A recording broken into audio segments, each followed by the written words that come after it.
എൻ്റെ അനുഭവം ഞാൻ പറയണം കേട്ടോ. ഇതൊക്കെ 2 പെങ്ങന്മാരെയും നല്ല രീതിയിൽ വെളിയിച്ചു കൊടുക്കാൻ പറ്റി. ഇപ്പം ഞാൻ ഇരിക്കുന്നത് ഇവിടെ മുഴുവൻ എൻ്റെ ബ്ലഡാണ്. ഞാൻ കഷ്ടപ്പെട്ട് എൻ്റെ കുടുംബം എൻ്റെ കൂടെ വന്ന ശേഷം അവരും എൻ്റെ ഒപ്പം തന്നെ, എൻ്റെ വൈഫും എൻ്റെ മക്കളും ഞങ്ങൾ കഷ്ടപ്പെട്ട് ഉണ്ടാക്കിയ കലകൊണ്ട് മാത്രം ഉണ്ടാക്കിയതാണ് ഇത് മുഴുവനും, അല്ലാതെ എല്ലാ കാര്യങ്ങളും. അപ്പോൾ ഇങ്ങനെ ഇപ്പോൾ എൻ്റെ കൂടെ ഉണ്ടായിരുന്ന, എൻ്റെ ശേഷം ഉണ്ടായിരുന്ന കുട്ടികളുടെയൊക്കെ അതിഗംഭീര ഇൻസ്റ്റിറ്റ്യൂഷൻസാണ്. കണ്ട കൊതി. RLVയിലെ ആൺകുട്ടികളുടെ ഇൻസ്റ്റിറ്റ്യൂഷൻസ് പോയി നോക്കാമെങ്കിൽ ഇന്ന് നമ്പർ 1 ഇൻ ഇന്ത്യയാണ് ഓരോ ഡാൻസ് സ്കൂളുകളും. അതിലെനിക്ക് അഭിമാനമുണ്ട്. എല്ലാവർക്കും നല്ല ഫാമിലി, നല്ല സെറ്റപ്പിൽ തന്നെയാണ് ആൺകുട്ടികൾ RLVയിൽ നിന്ന് ഇറങ്ങിയ ഒരു കുട്ടിയും മോശമില്ല. അതിലെനിക്ക് ഭയങ്കര സന്തോഷമുണ്ട്, അഭിമാനമുണ്ട്.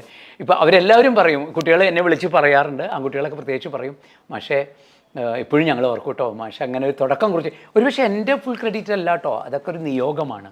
അല്ലാതെ എന്നെക്കാൾ ഒരുപക്ഷെ കഴിവുള്ള ആൾക്കാർ വരാമായിരുന്നു. എന്തോ ആ സമയത്ത് ഞാൻ മുഖാന്തരം വന്നു. അതെനിക്കൊരു വലിയ മഹാഭാഗ്യമായി